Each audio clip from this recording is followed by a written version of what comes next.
সফারেলের powder.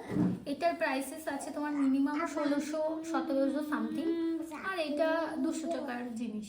তো এই দুটোকে আমরা টেস্ট করব জলে দিয়ে। দেবো আমরা এই ইনসাইটের এই এইচডি ম্যাট ফিনিশিং যেটা বলছে সেটা। ওকে, কীভাবে দেবো? এইভাবে দেবো।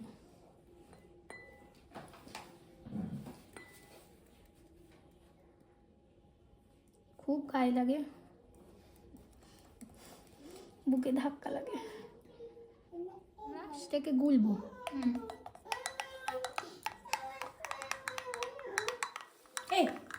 গুললাম, কি হয়ে গেল? মিশে গেল তো? হ্যাঁ, মিশে গেল তো? দেখো, এটা দিব না। তাহলে এটা আমার একদমই ওয়াটারপ্রুফ নয়, সফারেলটা, তাই তো? দেখো এটা গুললো না, জলে গুলেছে, ওপরে দেখো একটা লেয়ার পড়ে গেছে। হাত দাও, দেখো ওখানে কোনো জল লেগে নেই। হুম হুম দেখলে তো? এইটা আমাদের দেখো নাম মিশলো, নিচে নিচে মিশেছে, হুম কিছুতে মিশলো না। এটা আমাদের একদম ওয়াটারপ্রুফ, এটা দিয়ে আমাদের কোনো প্রবলেমই হবে না। আর এটা দেখো পুরো ঘোলাটে হয়ে গেছে, প্লাস তোমার পুরো মিশে গেছে।